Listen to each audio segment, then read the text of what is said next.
Pickaxe.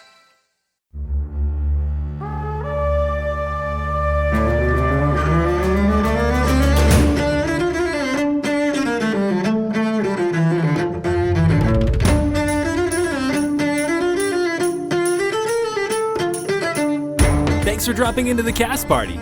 Join the cast and crew as they are charmed from their Hollywood film set into the crazy world of Dungeons and Dragons.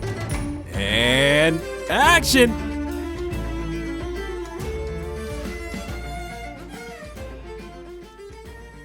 This is a one-on-one introduction session between Sebastian and the director. The rest of the party was not present for this interaction. Sebastian, you descend the stairs following Valentine. The manor before you was lit by torchlight, candles, etc. It was illuminated in small areas, giving off an atmospheric feel. You could see enough, but details were sometimes hard to determine from afar. Here is much different. It is dark. Valentine continues downward and opens the door at the bottom of the stairs. Don't be shy.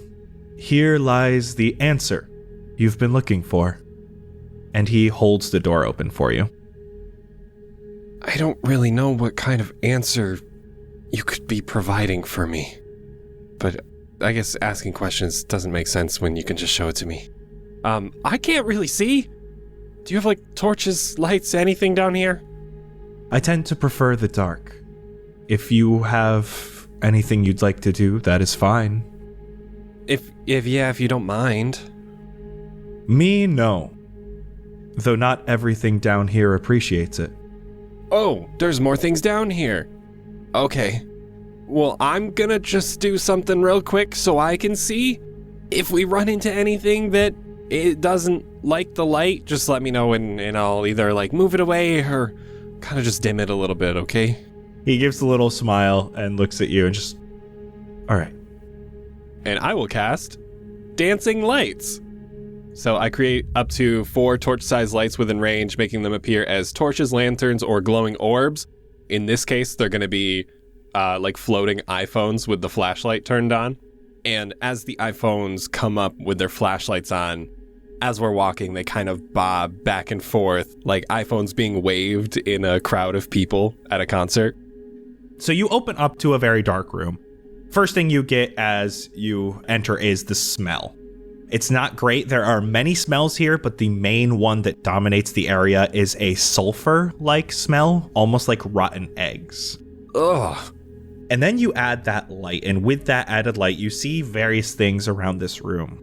It's a large room, maybe 50 foot wide, 30 foot long. Got low ceilings here. There are various altars built, each with a sigil on it. A circle, purple outline, dark black inside.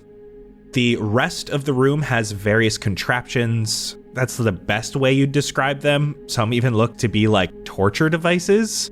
Shackles that would hold someone to a board, tables with leftover blood stains. Some stains you can't even tell what they are. They aren't red like blood. Finally, there is a large padlocked cabinet kind of amongst the general craziness of the room. Just nothing here feels organized, and more than that, it feels unkempt. I don't really know if I feel comfortable down here. We're just passing through. This room is no longer used.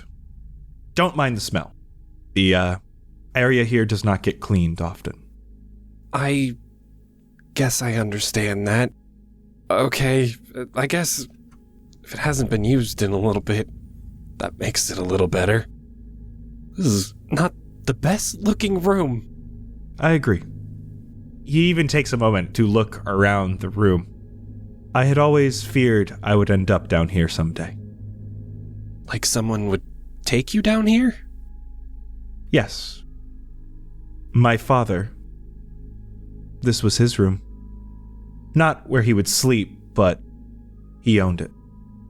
This was his domain. What did he do down here? I mean, it's kind of obvious, but you don't really have to tell me if you don't want to. He paved the way. Ominous. He did it the wrong way. and many suffered for it. But we are not here to suffer. As he looks at you, smile just comes back to his face completely. He was almost stone-faced for a moment speaking about that, but he is that big smile as he looks at you. Shall we continue? Yes, please. You follow him. You still have your lights illuminating the area. There is another small staircase going downwards at the end of this room. And as you get to the bottom, the room opens up. Not as wide this time, but pretty long. There is a central walkway that continues towards another doorway. But on either side of the walkway is a row of coffins. One on either side. 8 coffins total in this room, 7 of which are open. They are large stone coffins, tops pushed off, revealing these velvety interiors. Some still have personal belongings in them, but no bodies. Each coffin is accompanied by a plaque on the wall behind them. Each plaque has a name and cause of death.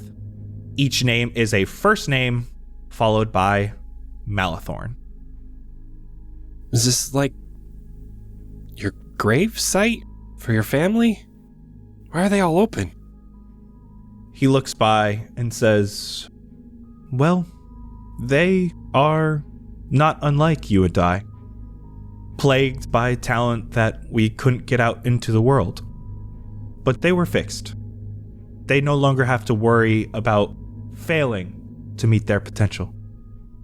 Oh, so they're like not here anymore? They were able to leave? Precisely. So it's kind of like a memoriam kind of thing, where you just remember your family, instead of like having them buried here. He kind of looks at you with a funny face as you say that and goes and reads each of the plaques as he walks through. None of our concern right now, but yes, say a remembrance. And as you're walking, Sebastian, you see a bunch of different names. Of these plaques, 6 of them were carved by someone with the very similar handwriting. They were all names, and their cause of death just says, Shar's wishes. 2 of them at the end, however, look like they were carved by someone else. A man named Gideon and a man named Armand. Those are the ones that are carved differently and with different causes of death. Can I ask how they died? I don't really know who Shar is. I'm sorry if I'm overstepping anything, but I was just looking at the plaques, and those 2 at the end are kind of different. They actually have different means of passing to them. As you say that, he was continuing on through the room, and he stops in between those last 2, and he looks to his left to the one marked Gideon. The cause of death here says, victim to his father's fallacies. And then he looks over to the right, and this is the only closed coffin here. It says Armand, a deserved death. Valentine takes a moment, looks back. You will get to meet Shar soon enough. Though I do not believe it was her wishes for them to die. I hope it's not her wish for me to die, too. You have no need to worry about that any longer. I'm sorry for what happened to all your family. I don't know if you get lonely here, but just wanted to pass along my condolences. I miss them. Or at least I did. Other than him, and he puts his hand on the top of the closed coffin that says Armand. Who is that? This is my father. Oh. You care about others, Sebastian. Do you not? My friends, my parents back home. I miss them all like crazy. You do not want them to suffer. Never. I didn't either. But this man, and he taps the coffin, he is the reason for all the other coffins in this room. Oh. And I am the reason for his. Oh. Would you not stop a man who is forcing those you love to suffer or perish? Oh, it's something that Xander keeps saying. Is it like the will of the many is better than the will of the few? I don't remember what the words were. Basically, like, if you want to kill one guy who is planning on killing 10 guys, like, that's the better course of action. Because then you're just getting rid of the plague on your family and potentially others, too. To me, it does not matter about the number. It may to you, and that is fine. I was losing my family. And it is ironic in a way. His death led me to what he desired. I'm so sorry. We don't need to keep talking about my family. Let's continue on. After you. You continue down some tunnels. There are tattered rugs here, empty sconces for torches that aren't there. It looks like this area used to be much nicer. Potentially ways for servants to get around the manor or something, but long since unused. There are a few bends in the passages, left turns, right turns, some doorways. As you are walking, you see every once in a while a long hallway that extends very far, to the point that your light can't even reach to the end to see the end of the hallway. And Sebastian, you are walking, following Valentine, as he stops at one very specific area. It is a fork in the passageway. You just finished a hallway, and now there's a long hallway left, a long hallway right, and a blank wall ahead of you. You can see that Valentine is touching the wall here, fiddling with it almost.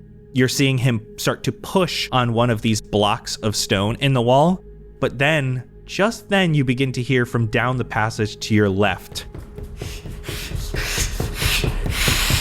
And it's getting louder and louder, and loud pounding footsteps on this stone come closer and closer. And with your light illuminating a bit of this hallway, you see a humanoid monster jumps at you. Oh!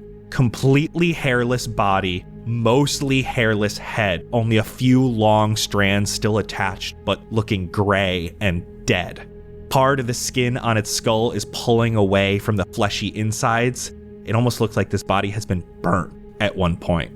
The skin all over is white and ashy, its fingernails long and unkempt, but most noticeable, its piercing white fangs.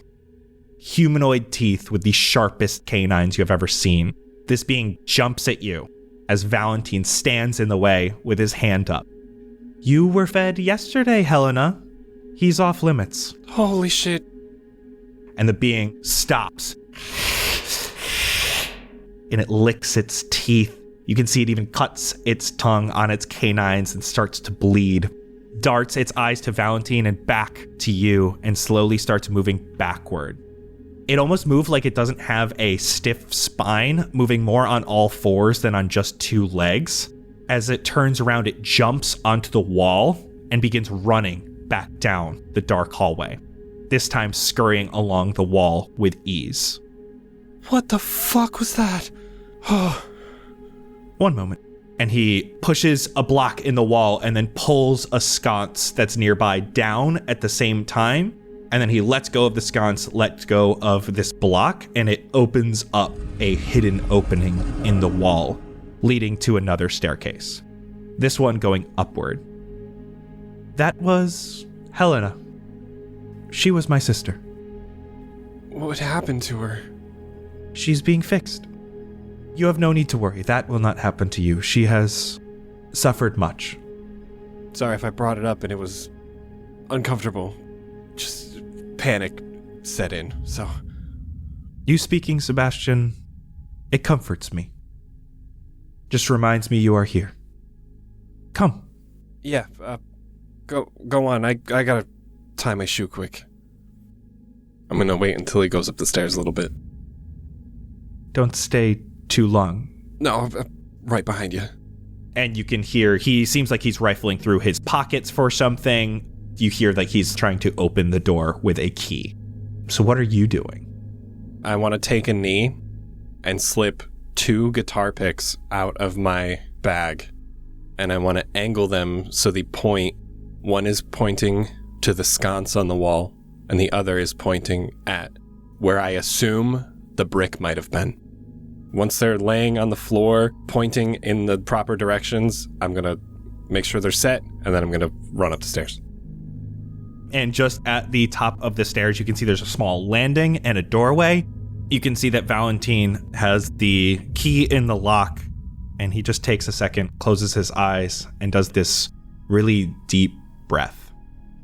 This is it, Sebastian. What we both have been dreaming of. Right here. And he has this huge smile on his face, looks at you with happiness in his eyes, and he opens the door.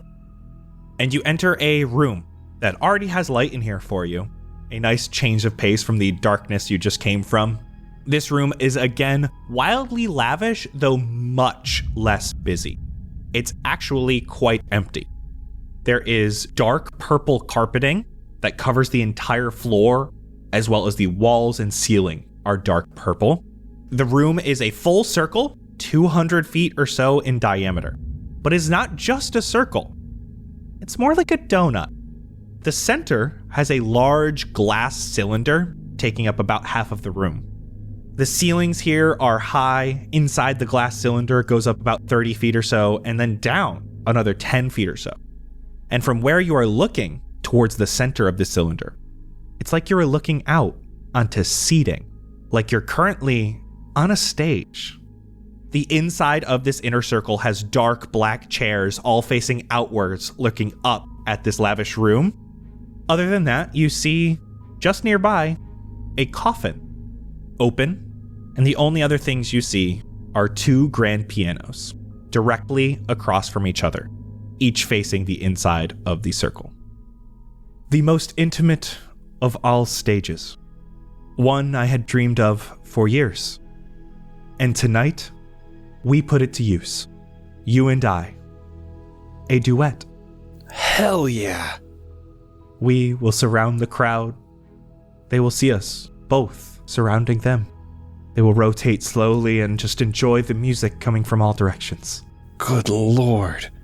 Like, I always had my dream venue of playing at the Red Rocks Amphitheater in Colorado, but like, this just blows it out of the water. Holy shit. Well, I hope this will do. This one is yours. I thought it would be perfect for you. And he brings you over to a piano. Sebastian, what's it look like? Ooh, it is just jet black. The bench is the same with a nice black, almost felt cushioned seat. And then your typical just row of keys. But yeah, it is like a very jet glossy black. Directly across from you is his piano, and you can see from where you are, it is this ivory white. Gestures you to sit down. I will take a seat at my piano. He puts a hand on your shoulder and just says, "This day will change our lives. You will never have to worry or want again." And he gives you a little pat as he starts walking around to his piano. Sebastian is just sitting there. He does the little neck crack back and forth and sits up straight and is just running his fingers along the keys, but not enough pressure to actually push them down. He just wants to get a feel for the piano itself and kind of just take it all in with a little smile on his face. And directly across from you, vision slightly distorted because there's these two large panes of glass in your way, but you can see Valentine sit at the other piano. He does the same thing. He kind of stretches a moment, does the neck crack back and forth, almost not necessarily mimicking you. It looks like this is his natural way of playing. And then, as he looks at you, plays a shattering chord. A chord you haven't heard since your dreams. Instantly, your mind feels like it's being invaded as your vision fades to black. And now we return to the others. Hello, everyone, and welcome to Cast Party. My name is Colin McManus, and I will be your director for today. I am joined by my wanting cast and crew, Ryan McManus. Hi, Quinry Silverhands, Malithorne butler extraordinaire, whose ancestors always had rumors spreading throughout the Malithorne castle of how they got their name. Some even say that the tips of the Silverhands' fingers resembled that of the silver cutlery that the Malithornes preferred to use because they were handling it so often. Quinry has since honored his ancestors by making all of his daggers out of the silver from the cutlery. Whoa. Oh my god. Anna Brisbane. Blueberry Sky, elven druid actress, is a big lover of vegan sushi, and a few years ago, a vegan sushi restaurant asked her if they could name a roll after her, and she agreed. However, for some reason, the blueberry roll, which did not include blueberries, did not sell well. So she started to just rack her brain as to how she could name a role that her fans would appreciate and want to try. She considered the Sky role, the Star role, the Best Actress role, but after consulting with her psychic, who told her to focus less on herself, she eventually came up with a name that would honor her fans, specifically the Fan role, which just so happens to be the sponsor of this episode, except instead of sushi, it's super cute dice and D&D accessories. So check them out at fanrolldice.com and get 10% off with the code CASTPARTY. That's fanrolldice.com, FANROLLDICE.com. And 10% off with code CASTPARTY. So good. Nigel Deacon. Who's cleaning? Xander Gucci Supreme, who has a single luxury that he will always afford himself: bidets. He's a strong proponent of that toilet utility, and he believes everyone deserves to have a clean butt. Worst thing possible. You are wrong. That you are, like, just objectively You wrong. guys witnessed my first time using one. I'm sorry, what? We were not in the same room. Let's be All clear right. there. Do not say it like that. I do love the idea that Xander thinks all soap is the same. However, he cares about having a bidet, so he's like, I'm gonna be clean just in one specific area. Hey, when you walk through the desert that much, you got to take care of it, you know? Vince Perino. Jett the Boulder Chambers, the hater of all things bidets. So when Jett was born, he was kind of a big kid. So his mom decided to call him Marshmallow growing up. Until he turned 18 and he got hit one of his very first jobs working at a marshmallow company. Because of this, he would always come home covered in marshmallow. And the name of this company was Mallow Inc. His mom would always say, Jett, get that mallow off you, and eventually it turned into Mallow, get rid of that. And that's the reason why his mom calls him Mallow. Cute. Okay. That's adorable. And joining us once again, we have Maisie Lynn. Oh, hello there. Bree's little fun fact is that she is a fantastic whistler. You know, trudging through the wilderness all alone, sometimes it gets a little bit boring, especially if you're stuck in human form for a bit, so her random hyperfocus was becoming a really fantastic whistler to the point where she's able to mimic many different bird calls, much like the Seagull Girl on TikTok, but just with any variety of bird. Especially because it makes it a lot easier to snack on them if you can speak their language. Oh my gosh. All right, everybody, it's been a while, so let's talk about what happened last time. We began with Sebastian and Valentine chatting in Valentine's main hall about desire and wanting. Sebastian was waited on by servers, given chicken strips, and shown a visage of one of his most crowded shows by Umtar, the Green Dragonborn man. Sebastian brought up that he feared not necessarily death, but not getting to live up to his potential before he died. Valentine said that he had the answer for that. As he brought Sebastian down the stairs, we jumped back to the rest of the group. There, Quinry jumped down from the ceiling as you did brief introductions. Trying to communicate with Sebastian, you only got a message from Valentine back, who clearly had Sebastian's sending stone. Bray took Xander aside to speak about his lycanthropy, which he did not even know about. You continued down the hallway with Quinry and Bray in front, leaving Celeste and Theodore with a sending stone to look after the partygoers who still danced endlessly to no music. Heading down the hallway, you arrived at a magical library labyrinth of moving bookshelves. One area quite dangerous with a bookshelf like a Venus flytrap, another with a spectrum of different colored books expertly dealt with by a mage hand, and a bookshelf puzzle needing the proper placement of books, one after another. You ended up finding Umtar, who was guarding the door out of the library, projecting an image of Valentine, who spoke to you saying how much you all desire and want different things, and that he can make sure your desires are rightly placed. You made your way past Umtar by turning him into a tortoise and just moving him slightly out of the way, before entering the main hall. Xander got the last chicken strip that was left here and walked right up to the symbol on the wall, pushed it, revealing a staircase going downward into the basement. Now, Bray, you're in the lead, heading down the staircase, descending into darkness. At the bottom of this quite large set of stairs, there is a single door here, no lock above its handle. And so the scene is set. The question is, what will you do next? Can I have a quick sidebar with you, Bray? Oh, yeah, absolutely. All right, I'm just gonna step aside away from everyone. Hey, is this like werewolf thing something I can turn on? Is that like a switch in my brain that I just go like wolf mode, activate, and then go? Oh, no. Unfortunately, when you're just starting off, I hate the word feral, but I'm gonna say feral. Your brain's gonna get filled up with all the wolfy brain, and the moon is gonna kind of be in charge, for those first times. This is around, 50 years of very strict mental discipline, working to understand the wolf, come to terms with it, and find the humanity in the wolf, to be able to trigger it. Also, it's a lot of physical stuff too, making sure that your body's able to handle swapping over to the wolf over and over again, because it can be quite unpleasant. All right, cool. Thank you. It's all good, guys. I was just trying to get some more info on her opinion of the chicken strip. We're good to go. It's so salty. I still don't quite get your obsession with chicken strips. Just eat it whole. It's much better.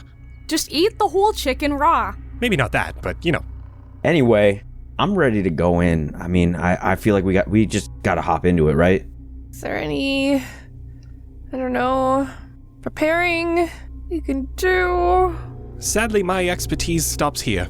I knew of the basement, and that's pretty much it. I wasn't sure how to get here, what is down here, or anything of the sorts, but I know that my father talked about some necromantic stuff that happened in the basement. Can we prepare for that? Does anyone want to handle the talking? Can Bray do a perception check and put her ear to the door, her wolfy ear to the door, to see if she can hear anything through it? Oh, wait, let me enhance the nature of your hearing, and I cast guidance. Whoa. Ooh, thank you. So what does that do? Roll a d4 and add that. Perfect. Yes. I love it. Thank you. Okay, so that's a 2. I hope that was the d4. Yeah. yeah, that was the d4. Sorry. Oh my god. Because you sounded way too chipper for a 2 on the d20. Yeah, no. Can I get advantage because I have wolf ears? If not, totally fine. I will give you an advantage, but you will get more information about Sniff than here. Fair. That's a much better roll. Okay, so that's going to be a 19, 20, 21. That is a 21. As you are trying to hear on the other side of the door, you get a little closer, put your ear to it. Most of what you're hearing is the servers and stuff above you, moving, shifting slightly, cleaning up things. You don't hear anything on the other side of the door. You do smell a rotten smell, almost sulfury, coming from behind this door. Bray's nose wrinkles. Preemptively, I think she's gonna kind of crack her neck and then do a huh, and then just poof into the wolf form.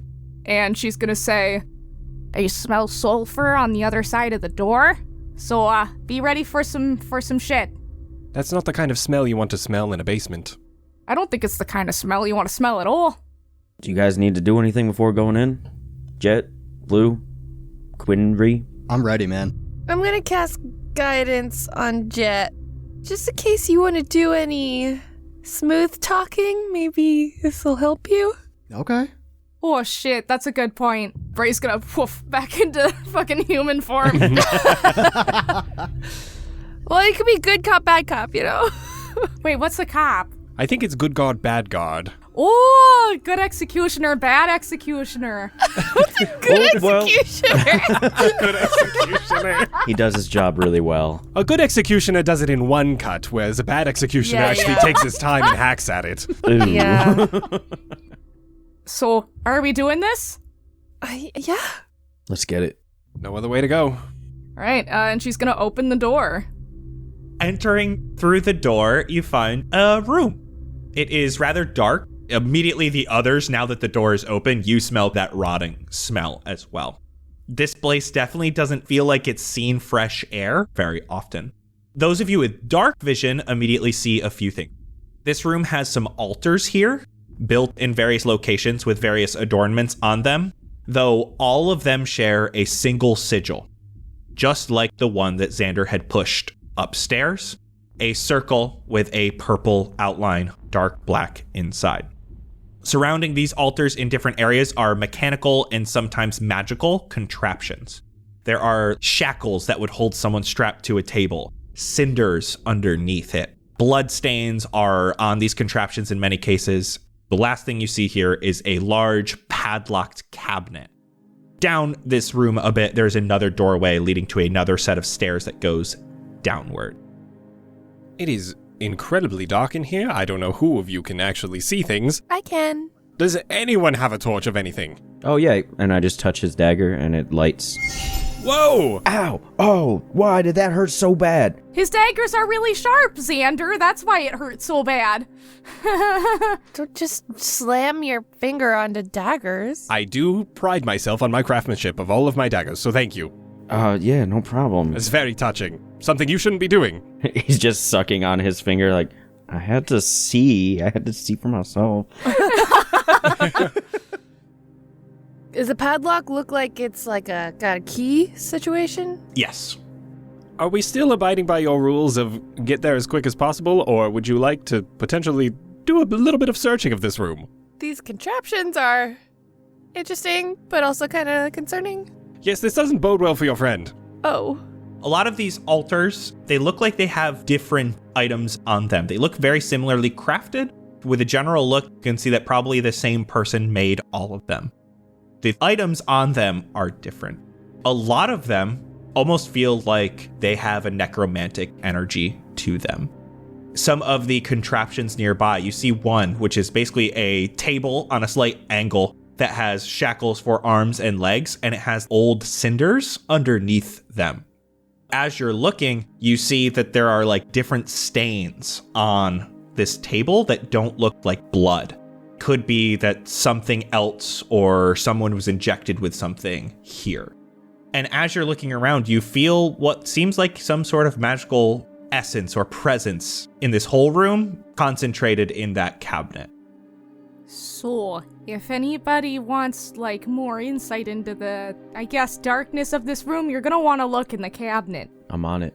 There's no way in hell that I'm touching it. I got you. Don't worry. Check for traps. I'm gonna break the guidance from Jett so you don't have that anymore and give it to Xander. Here, good luck. If you need a spare hand, just let me know. Do I see any traps or anything that could be trapped? Give me investigation. 22. It looks like a very normal lock, like it would be relatively easy to pick if you took a lot of time with it.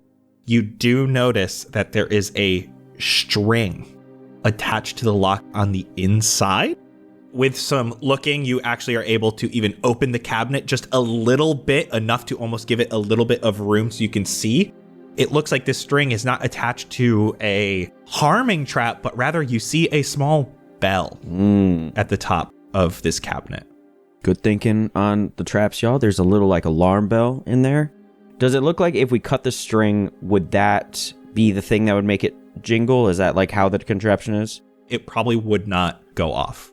Since I'm able to see the bell, is it possible to just hold it with the mage hand? Can I make the mage hand inside and hold it? Just to make sure. I'll still try and get everything there, but I feel like that's that's the easy way to hold on to it for a second. So I'm going to mage hand that, and then I'll try and lockpick the lock. I'm okay with this. Yeah. Give me a roll. And you've got guidance. Nearly rolling max on all of this.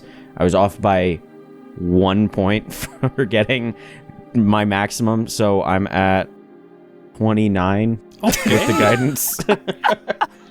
You're using one hand. You really thought you would need to use your two hands, but you're holding the one hand with the mage hand on the inside, and you're able to just crack it with one hand, completely open it. You see this little bell. You're able to untie it, and you're able to open the cabinet.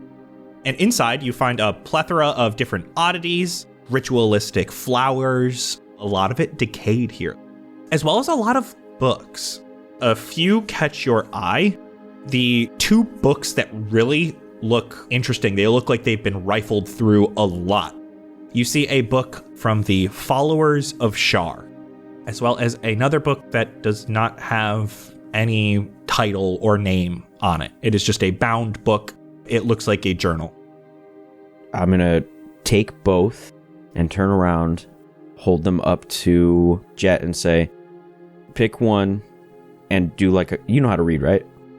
I've read a book once before, yeah. I'm going to turn to Blueberry and say, can you pick one book?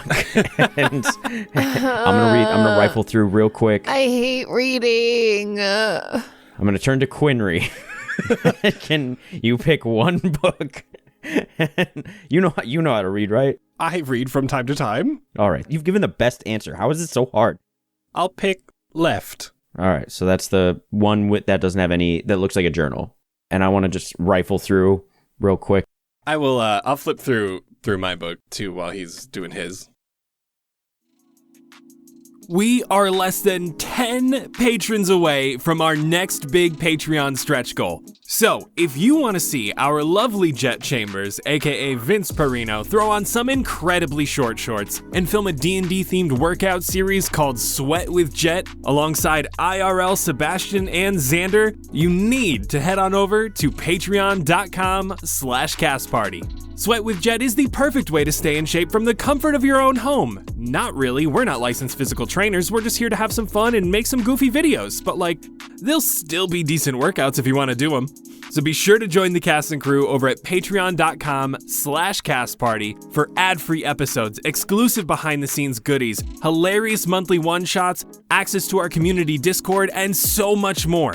And yes, be sure to join the Discord while you're there. It is home to the greatest community this side of the TTRPG world. We host live listening parties with all of us for every single Cast Party episode, community-driven D&D games, live streams, hangouts, and game nights. Patreon.com/castparty. We hope to see you there. Thank you all so much for listening. Enjoy the episode, cast and crew. Xander, you have the Followers book. Quickly, you read, and obviously Shar is some sort of goddess. And this is her history, as well as some annotations from followers of hers. You see there's a ton of annotations in the side of this book, like someone was obsessed with this, reading through every single line, underlining, crossing out, like rewriting whole sentences in like what they believed was the right wording. But what you really get from this is that Shar was particular about who she would bestow powers onto.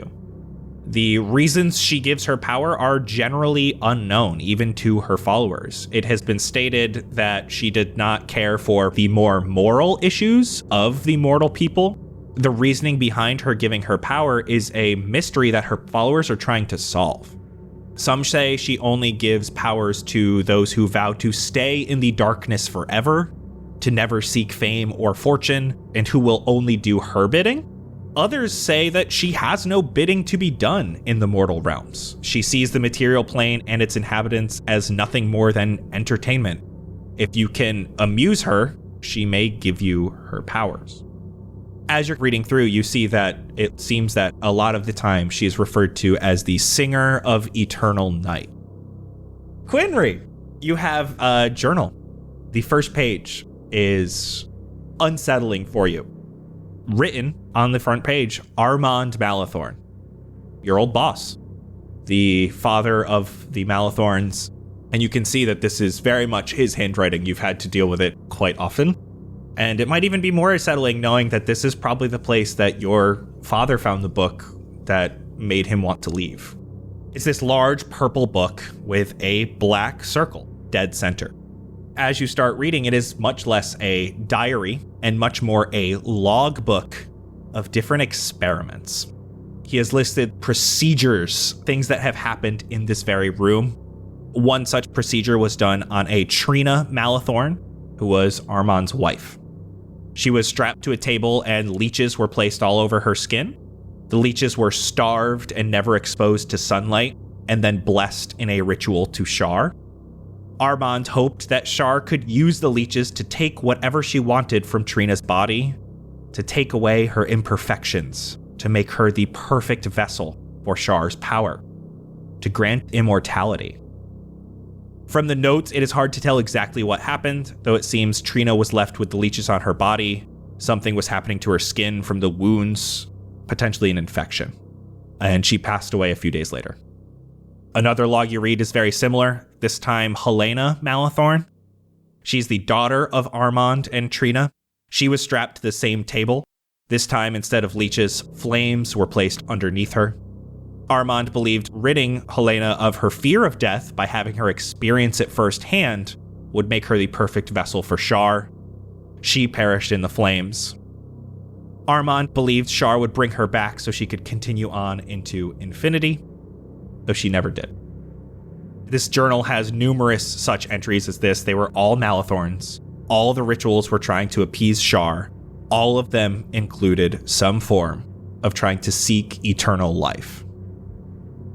When I said earlier that this room does not bode well for your friend, I really think that now. This book is speaking of the previous Malithornes who I used to work for, and all of the heinous rituals that they have done on each other, including testing, leeches, burning, all for the sake of immortality. This is not good. Oh, So what you're saying is we gotta start moving. Quickly. Okay. The book is, however, written in the handwriting of Armand, who is Valentine's father. He is no longer with us. I don't know if Valentine is continuing on his procedures that Armand was working on, or what, but flashy one, that symbol that you shoved your hand into wildly, that is the symbol of Shah, which I think you have a book for right now in your hand. Yeah, I got that. That's right here. All right, so based off of what we've seen here, we do have to be moving, but I do want to ask you guys, make sure that we're all on the same page about what's coming next. If this guy is doing his daddy's work, he's probably a bad dude, and we probably should put a stop to it. Do we want to make some sort of decision now about whether or not we're cool with him being dead? What if we, just incapacitate him and then turn him in to authorities and he could be, We had authorities once in Hazel Rest, and they're all here. Who's to say this won't happen again? Well, we'll free them and then we can get things back on track. Listen, Xander, I know we've had a lot of talks about this in the past, but we're gonna do everything we can not to kill him. But if it comes between his life or Sebastian's, I think the choice we're gonna have to make in the end. Yeah, if there's no choice, sure, but if we have the option of knocking him out, go for it. What are the options? We always have options. Blueberry, my question is, what do you do after the unconscious wears off? Oh, we figured that out. He needs to be locked up somewhere. One more thing, we gotta also think about, what if he's got a hold on Sebastian and we have to fight him? If we have no option, then we knock him out. Oh, yeah. We're not gonna kill Sebastian. We just but, incapacitate him. I can put a hold person on Sebastian. We could just try to stop him from doing things. There's no choice. Sebastian is coming back with us. Obviously. Absolutely. I wanted to mention it so that everyone's mentally prepared for fighting our friend, if it comes to that. Sebastian is a bit of a force on his own. He's got this magic spear thing that he shoves into people's heads, and it just makes them the equivalent of a goopy puppet. He's just a little guy. We can take care of Sebastian, no problem. It'll be okay. Oh, I'm gonna let him know you said that, buddy. That's fine. How dare you? Well, I'm gonna break through Sebastian before you can get to him. Okay. All right. Well, we'll see about that. Sebastian's our friend. He will break out of this. All right. Well, I'm gonna put that book in my bag. The Shar one sounds like some fun reading for the trip back. I'm ready. You guys ready to do this? Sure. I'm gonna give another guidance to Jett. Right behind you. We have to help Hazel Rest, and we have to get our people back, so if that means helping your friend as well, I'm right here. Hell yeah. You continue down these stairs, and you open up into a simple room. There's a central pathway that cuts the room in half, and on each half of the room, there are 4 coffins. 8 in total. 7 of them are opened. The coffins are made of stone with their tops pushed off of them. Each of the coffins has a plaque on the wall behind them, which includes a name. They are all Malithorns, as well as a cause of death. Quinry, you quickly realize that you recognize almost all of these names, specifically the ones that you just read about. Helena and Trina. The open coffins have little inside them. They have nice velvety interiors, pretty luxurious. Some still have like little personal belongings. And then the only other thing you notice here is that there's only one coffin that is closed, and that most of these plaques seem like they were carved by one person, and then two of them at the end for a Gideon and Armand seemed like they were carved by someone else. What's the name of the one that's still closed? Armand. Oh, so icky dad. As you're investigating, you see that most of these have the same cause of death. Char's wishes. Wow. That's fucked up. The only two that do not are Gideon and Armand. What are those causes?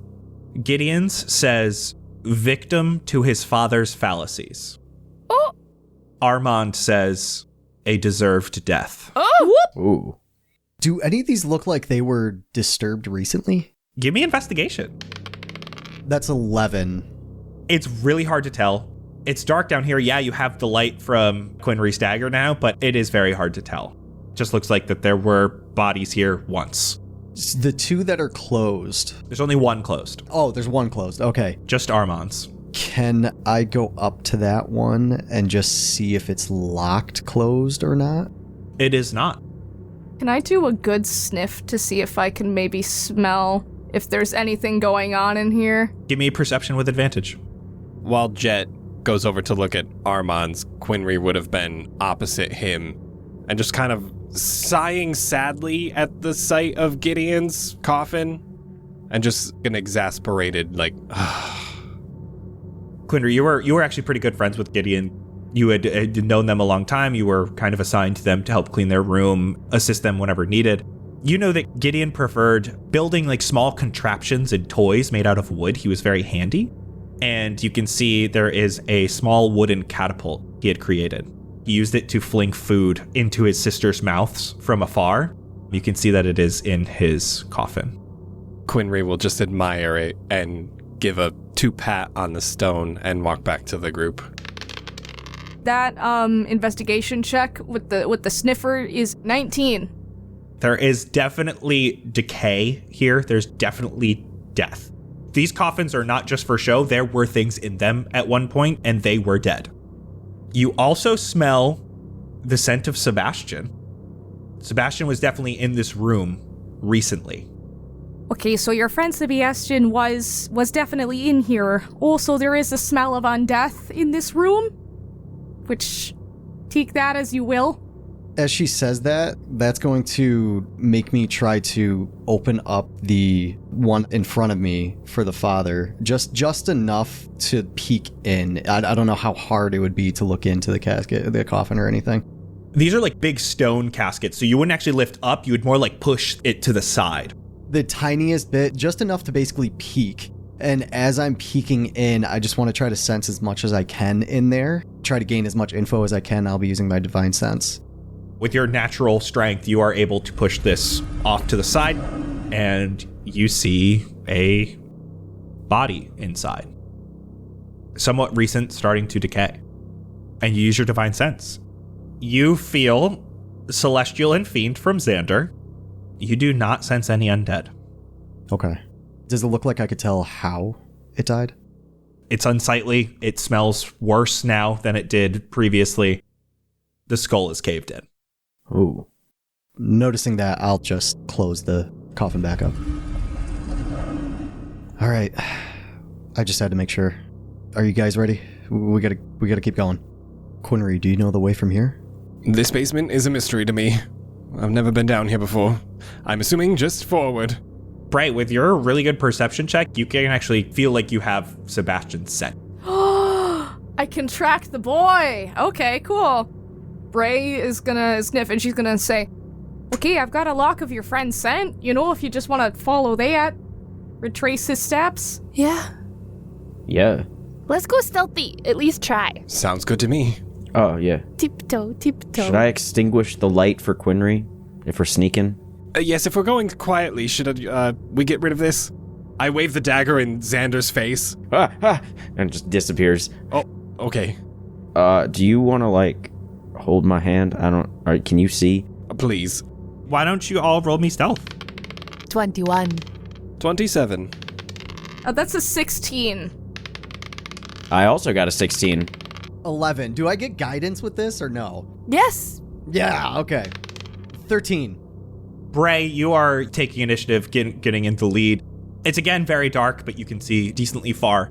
You see a long hallway in front of you. There are some offshoots here and there. You can see a door coming up on the right, and then another door coming up on the left just beyond it. And across from that is another hallway. But you can see that this hallway generally continues further down before turning. Just from where you are, you can already smell Sebastian has gone down this hallway. Bray is just gonna keep following Sebastian's scent, honestly. You do so, the rest of you following behind, Quinry and Jett needing a little bit of assistance to not walk into walls. Once you get to the end of this hallway, you have to turn left, and it's another quick right. There's again a couple doors, and you finally get to where the scent seems to stop. You're at a fork in the hallway. There is a hallway going left and a hallway going right. Xander, you can actually see the end of these hallways. The left seems like it's pretty far, and there's just a single door down there. And the right looks like it goes pretty far and then turns again. Bray, you're in front. Give me a perception check. This is a sight perception check, so I don't know if you have advantage on those. So I actually do have, my magic item is Knave's eye patch, which does grant me advantage to sight-based perception rolls. I got 2 8s. You feel that Sebastian's scent stops here for a moment, and you can actually tell that the scent is more concentrated towards the ground. And as you're standing here, you guys hear from the hallway to your right. Quinry! Quinry! Those of you with 120 feet of dark vision or more, you can see a young teenager here. It's hard to tell in the darkness, but they are very rigid as they stand at the end of the hallway. Quinry, is that you? Flashy one, who is calling my name? A really still teenager. Don't trust it. Don't trust it. And with that, Quinry, you do recognize that this is Gideon's voice. When the voice registers in my head, you can feel Quinry's grip get really tight on your hand. Flashy one, that is Gideon. He should be dead. Long dead. We need to move. Immediately. Come on, Quinry! Not that way. Xander, you see that he ducks into a different hallway, and you can hear laughing. I don't like this. Quinry! Follow me! To the left. Can I see if I can smell Sebastian's scent at all? He's been around me enough. Give me perception with advantage. 15. As Bray points out that he was on the ground or something, you notice that on the ground are 2 guitar picks. Oh, all right. Well, I gotta pick those up. Were they pointing a direction? Oh. Or is he just scattering guitar picks like little breadcrumbs? Yeah, do we see, are there more in either direction? Just 2. There's no secret door in the floor or anything, right? So there's a hallway to our left and our right. Is it just a wall in front of us? Did we come to a T formation? You came to a T formation. And Xander, with the guitar picks, you did notice, not pointing directly at the wall, but they were pointing crisscross towards the wall. Can I feel the wall and see if there's anything funky going on with it? Give me investigation. Quinry, come on! That is an 18. You do find a brick that you can push in. And as you push in, you hear something behind it, but nothing else happens. And as you're looking down, and you've already picked up the guitar picks, but you do know that one of these guitar picks looks like it was pointed at this brick. Oh, where was the other one pointing? One of them was pointing at the brick, and the other one was pointing at... You do see an empty sconce here that does pull down. So you're currently pushing in on one, pulling down on the other. Quinry, come on! We need to move quickly. Please go. Fuck that thing. Does it feel like it moves in either direction? So you pulled it downward, and it feels like the only way it would go back is upward. Bray understands this isn't her thing, and she's gonna just keep her eyes on Gideon. Hey, Quinn, you doing okay, bud? I would very much like to get out of this hallway as quickly as possible. Please let me know if he comes any closer. Yeah, Bray's gonna put herself in between Gideon and Quinry, by the way. Noticing Quinry kind of getting nervous, I'm going to send Charlotte's protection his way. We're missing something. There's got to be... Is there anything on the ceiling? Chandeliers or lights, other sconces? Nothing behind us. These are the only things you have found that have moved, and he just has one pushed in and one pulled down. Maybe this unlocked the door or something. That's what I'm thinking. Like, maybe this isn't the door. It's more like, this is like the unlocking mechanism for something else. If I let go of things, do they stay there? As you let go of one, it starts to retract. Okay. Did you try, pulling the sconce and then pushing? Yeah, maybe I'll switch it up. Sconce first, then push it. So you're currently pushed and pulled down right now. So what are you letting go of? I'll let go of the brick first, and then the sconce, so that they both kind of reset. And you hear from behind the wall. Oh. Oh no. Uh-oh. From the left, you hear the door start to open. And from the right, you hear, I told you to follow, Quinry! Xander, from the left, you see the door open, and you see a being standing here. Xander's the only one who can see this. He's the only one who has long enough dark vision. It is completely ashen gray. Face and body, like flesh, was boiled off of it. Completely hairless, only a few strands of long gray hair coming down the head. And it looks at you. It's got these gnarled fingernails. From here, you can see piercing white fangs. As from the ceiling and the walls, more of these beings starts coming down this hallway quickly at you. Oh, shit. There's at least 5, 6 of them, and they're dashing towards you. Oh, shit. Everyone down the right hall. Follow Gideon. Yeesh. What's going on? Just go! Bray uppies! Ah! Can Bray snatch Quinry from Xander and just bolt? Can I cast a spell as I run? I'd like to cast Moonbeam, just so that it fills the hallway behind us. As we're running, light, please! Light, light, light, light, light! I touch his robe, and that starts glowing because I don't want to touch the dagger.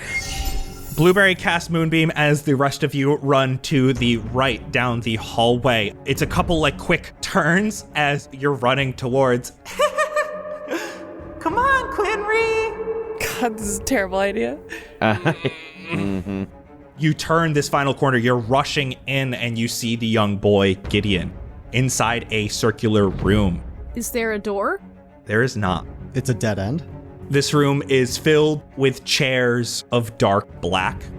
They all face outward from the center, facing towards the walls. Just 10 feet above you, the walls all around this room are made of glass, looking into a luxurious room. Walls and ceiling a dark purple.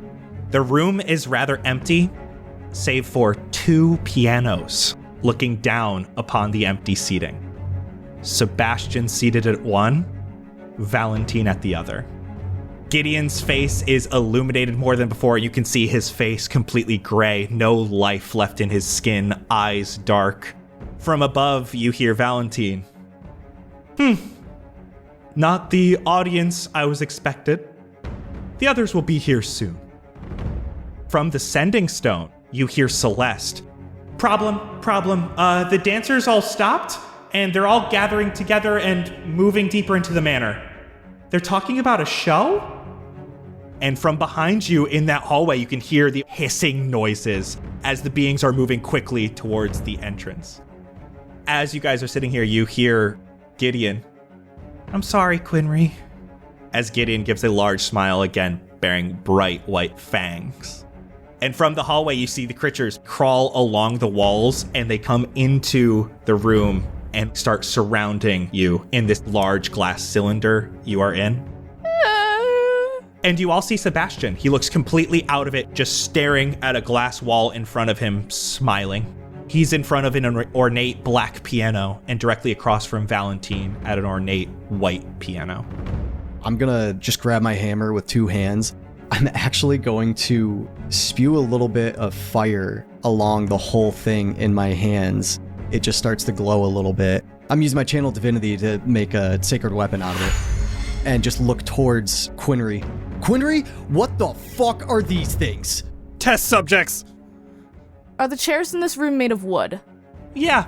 Bray's immediately gonna take one and smash it on the ground and make 4 wooden stakes from the legs of the chair. Toss one to each party member. You smash one on the ground as these beings' heads turning more than they should on the walls. Bright white fangs, all of them start hissing at you. But Sebastian, you hear a loud as a chair breaks. And with that, Sebastian, you're on stage. Not with your friends in the audience, but a largely ornate concert hall. You are on stage with Valentine. 2 pianos, one on either side of the stage, a completely sold out show. Audience clapping and cheering. You've just finished your performance. Valentine holds your hands as you both bow, and he looks you in the eyes in this dreamlike state. This is what you want, to be able to perform forever. I can make you this way, forever. You will have eternal happiness, eternal life. As you hear from the crowd, you look over, and it's Bray. Give me a wisdom saving throw. Oh, shit. Oh, shit. Everyone roll initiative. Damn it, I wanted to do some stuff before we did. Actually, Xander, do you want an action? So, can you remind me of what this room looks like? Like, we're kind of in the center. It's basically a giant donut, and you guys are in the hole. There's glass walls in between you and, like, Sebastian and where Valentine is. It's about 100-foot diameter, and you're facing outwards, but there's all this seating here. All right, fuck it. Yeah, I'm going to jump right out to Sebastian. Can I far step out to them? Roll initiative, let me know, and then Sebastian will go through your wisdom save after that. I got an 18 for initiative. 17 for Jett. 13. 15. Quinry, dirty 20. Sebastian, 16. Sebastian, what was your wisdom saving throw? I have a question. How much consciousness would Sebastian have gained from that chair breaking and seeing Bray? Is it split second, or is it, hey, what's going on, then back into it? You only see Bray, but you see her passing out stakes. She looks ravish, and she's in her werewolf form. And when you look back to Valentine, he looks different. It's enough to know that something's weird's happening, and oh shit, why am I in this weird concert hall? That's all I needed. I am using my last lucky point. Dirty 20. Ooh. Sebastian, you hear that chair. You look out upon the audience, and there are rows of people smiling at you. But then there's Bray. You just slowly start to see these zombie-like undead humanoids crawling along the walls. You see a weird halfling on Bray's shoulders. You see Blueberry and Jett.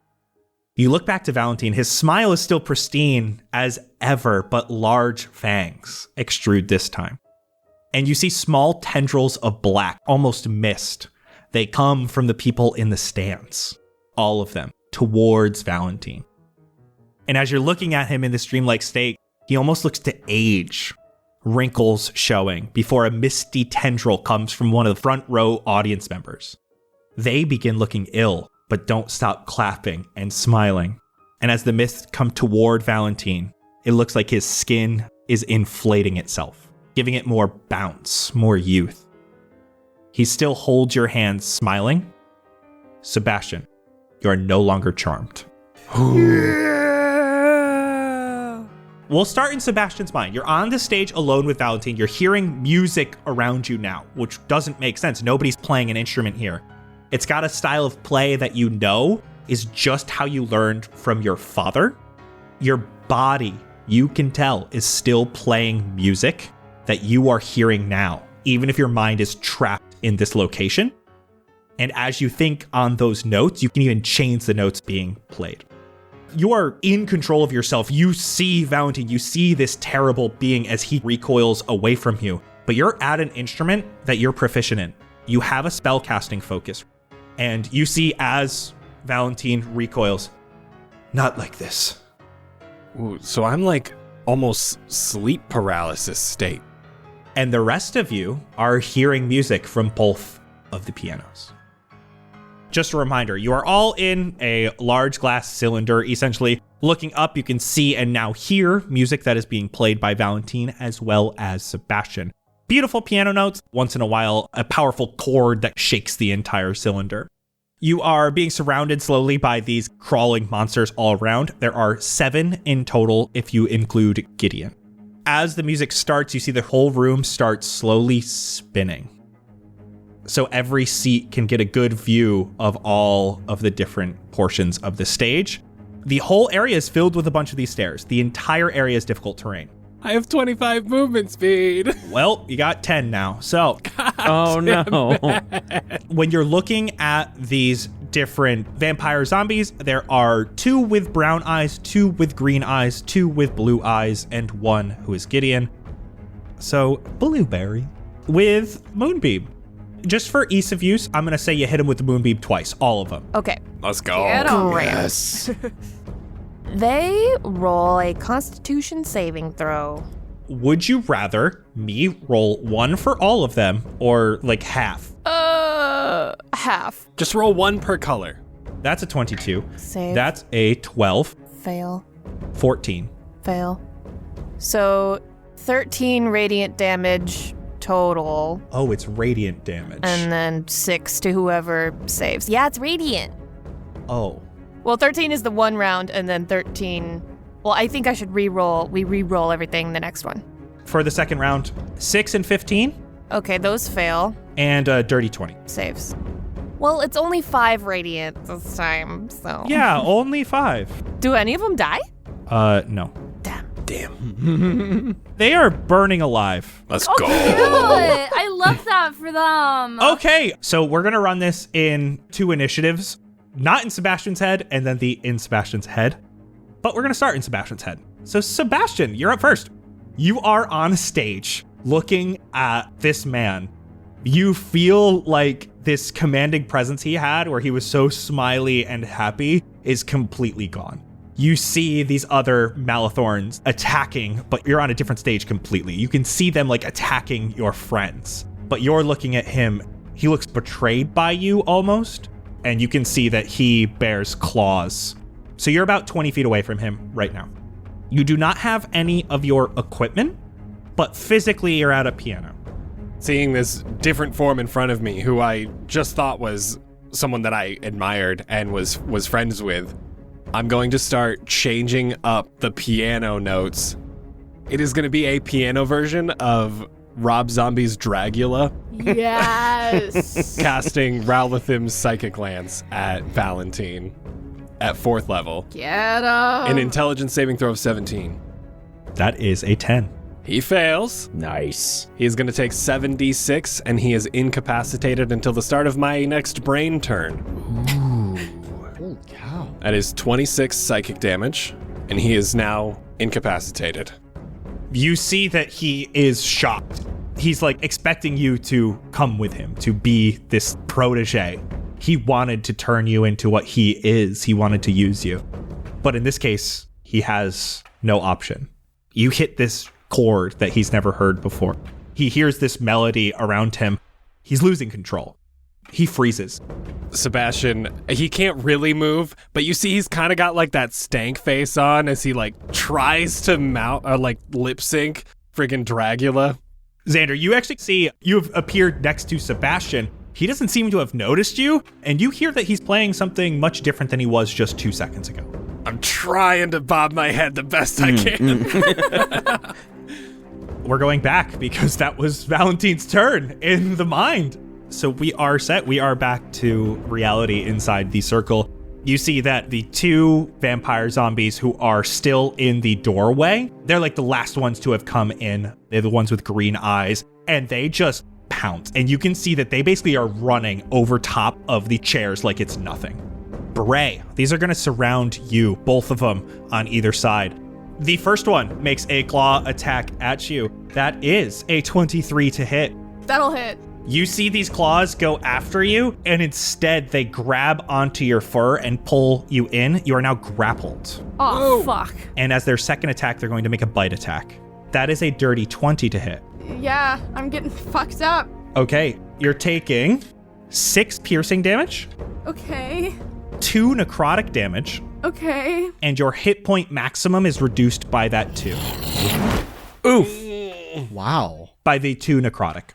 And now that you're grappled, the other one that surrounded you instead goes for your shoulders, where one Quinry is. Oh, no. Oh, shit. You're right. Not the uppies. Not the uppies. That's only a 9 to hit with the first claw attack. That is gonna miss. I jumped to her other shoulder. You jump to the other shoulder. You can see that this thing is trying to grab you just like Bray. Second attack, though, is a 16 to hit. Oh, that just hits. You have +2 with the shield, remember? It doesn't hit. Shit, get him. It grabs for one shoulder. You jump to the other. It still has the other hand just ready to go. But just at that moment, the shield comes in between the hand and it kind of bounces off. Perfect play, big one. That is the blue one's turn. These two are going to surround Jett. First one is a 22 to hit you, Jett. Yep. You are now grappled. This thing, again, instead of clawing at you, just grabs you by the neck. And you can see they show those fangs. That is a natural 20. Oh. Okay. Damn.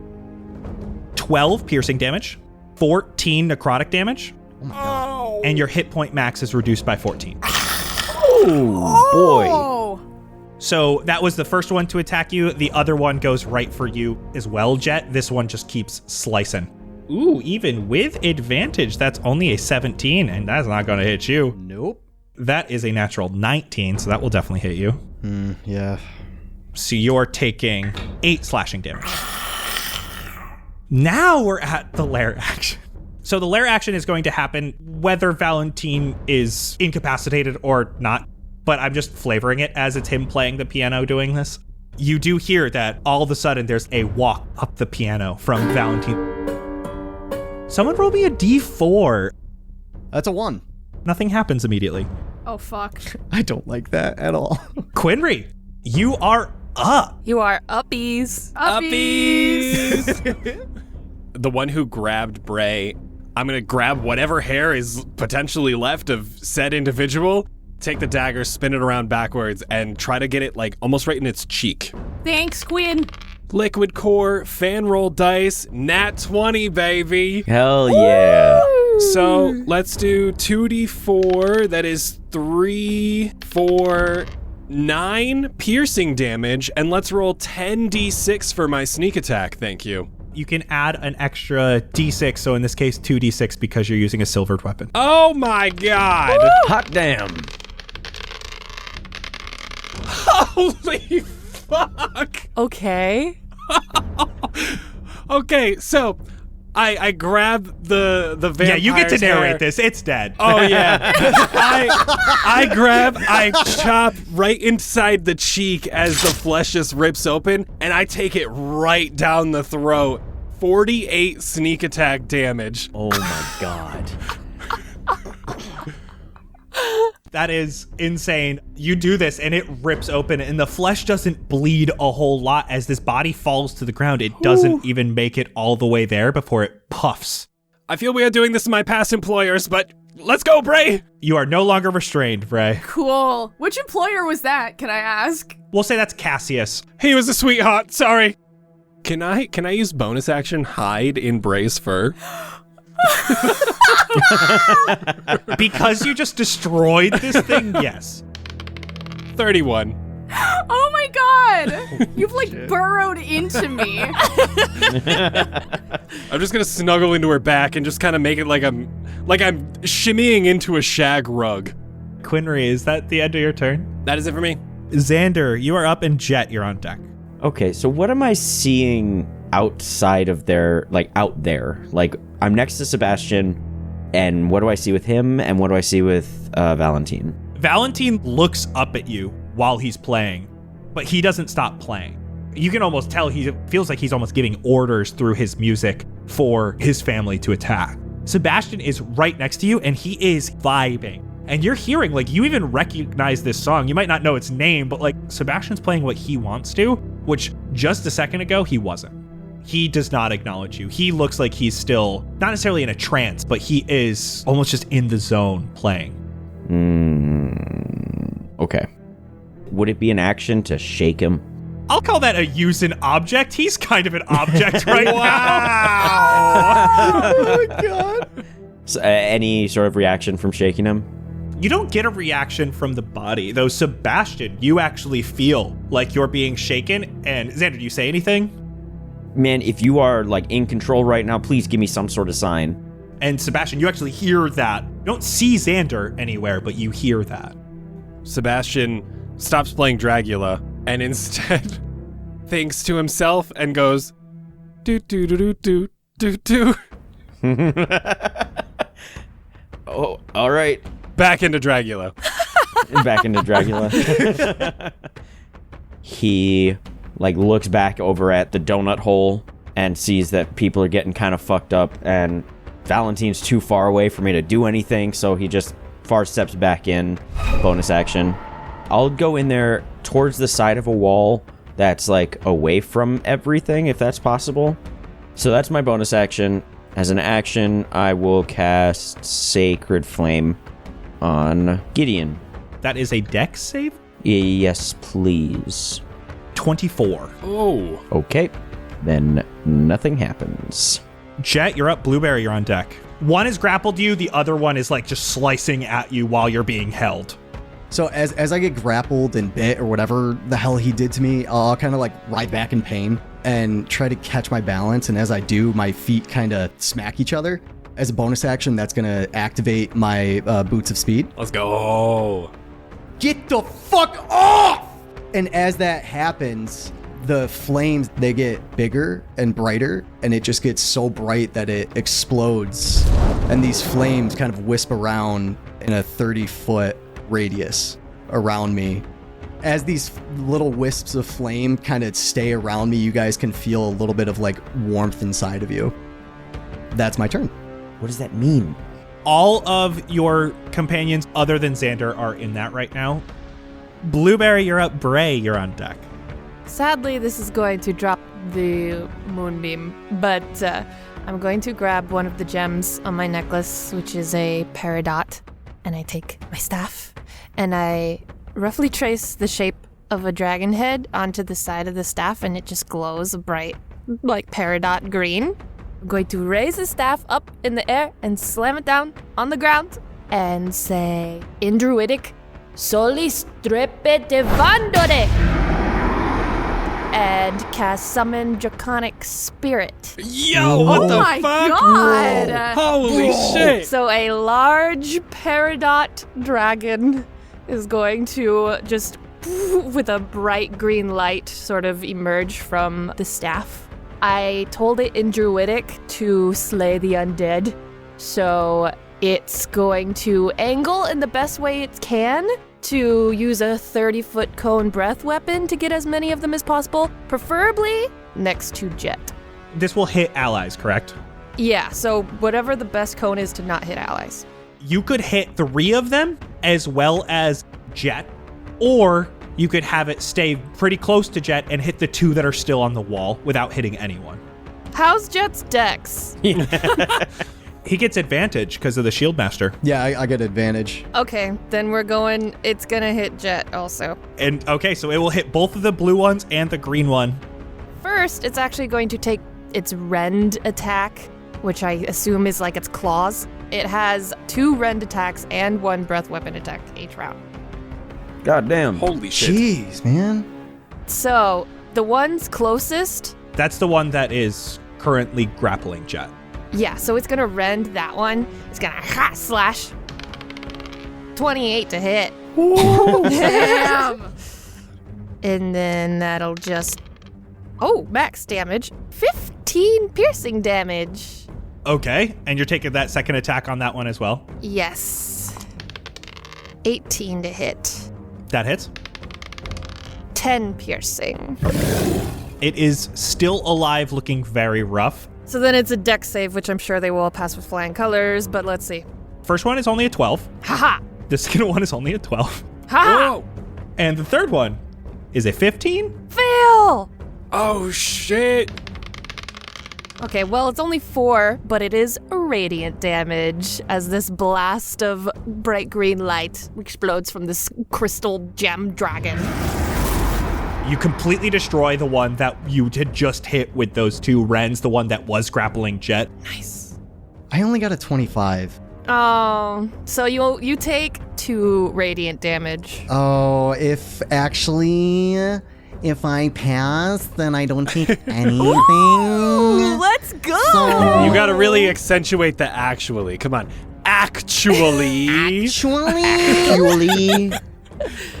I've never been so happy to be corrected. I still have a bonus action. So, bonus action.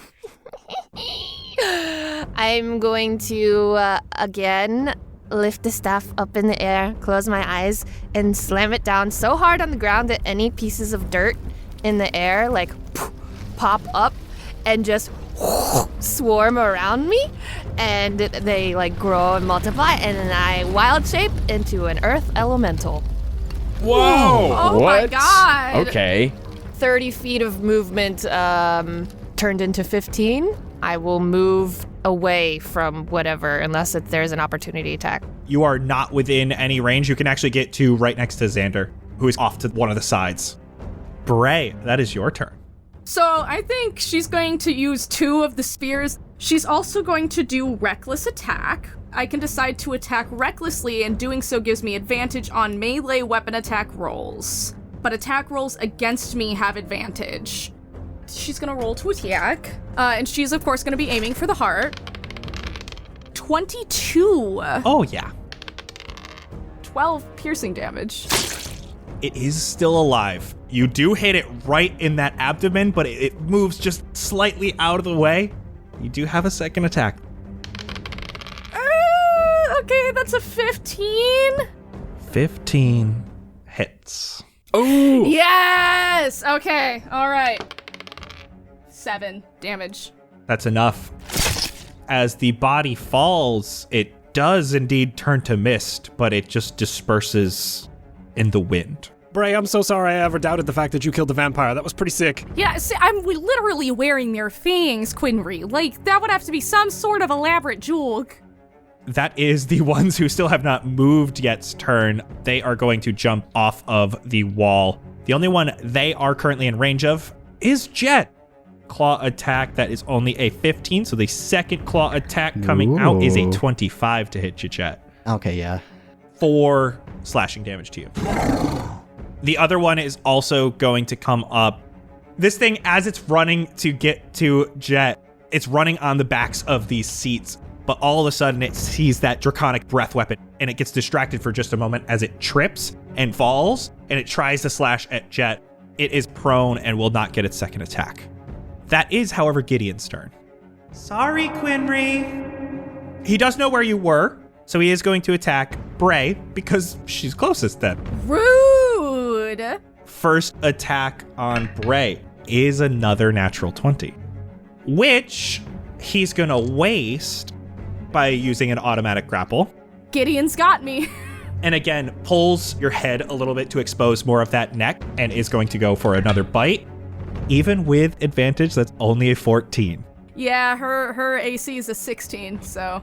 Quinry, you do see that one of these vampires got up and grappled Bray, pulled her head to the side a little bit to try to get that bite in, but missed. So what do you do to either distract it enough or just to like stop it enough from getting that bite off?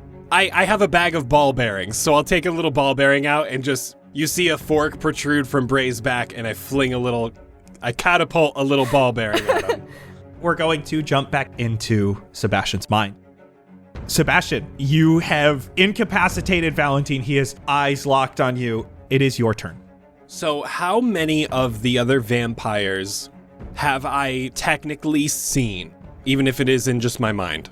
You have seen them all. Perfect. Running back through my trip with Valentine through the tomb, I remember the name Gideon.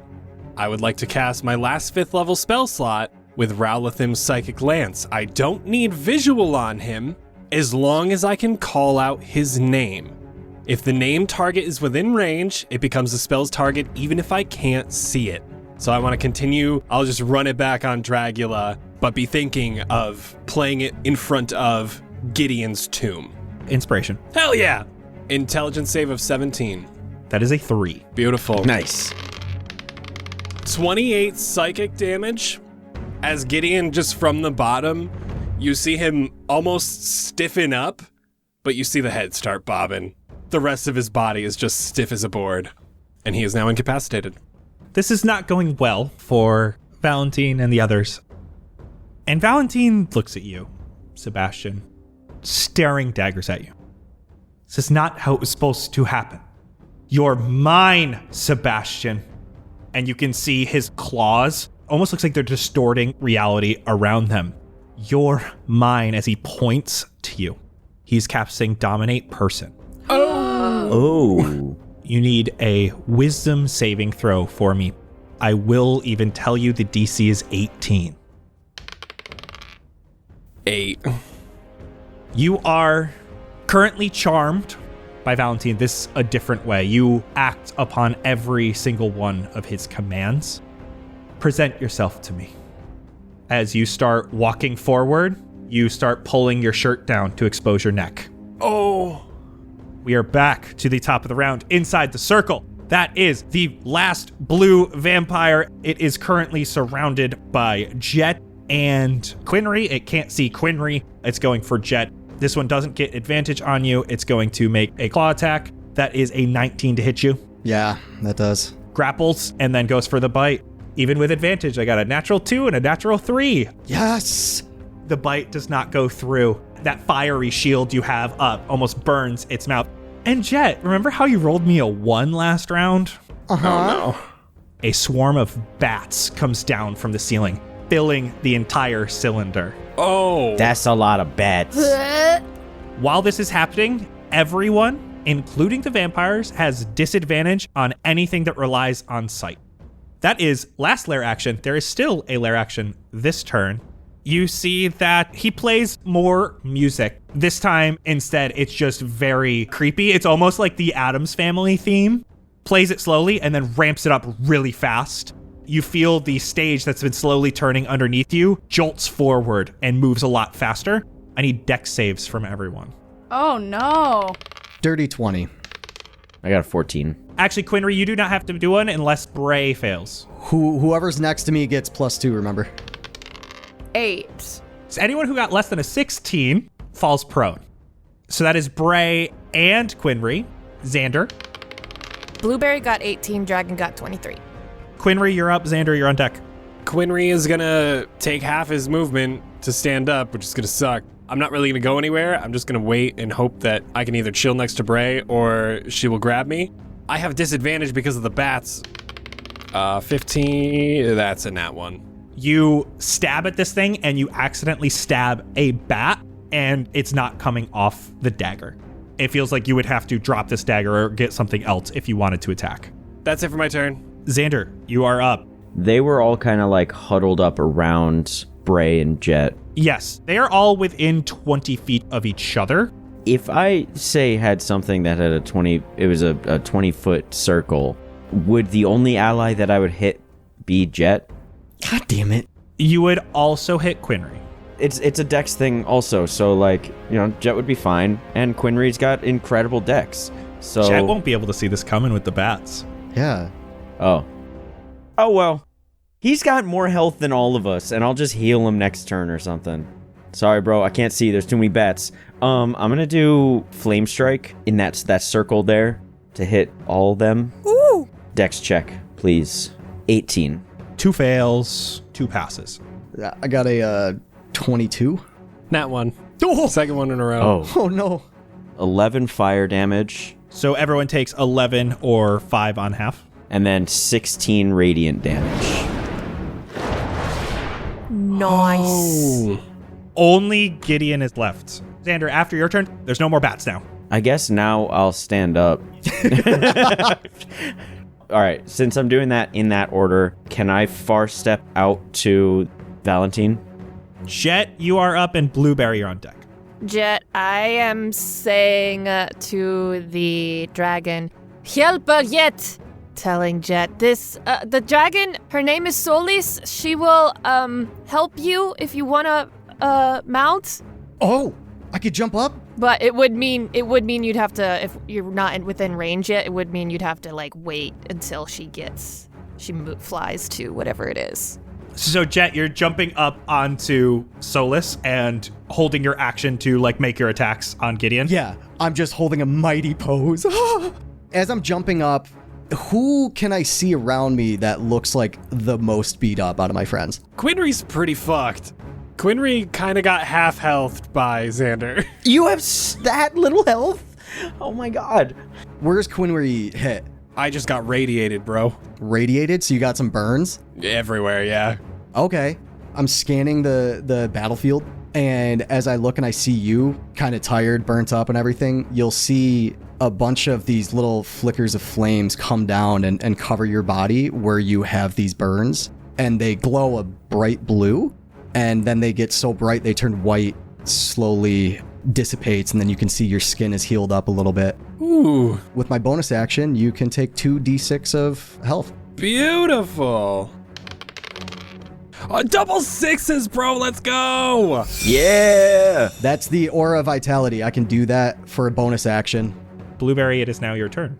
What I'm going to do as an earth elemental, I'm a large creature. The glass is 10 feet up, Yes. so I'm just gonna jump and slam into the glass. I also have siege monster, so I deal double damage to objects and structures, so it like super breaks. How far am I from either Gideon or Valentine? You are closer to Valentine.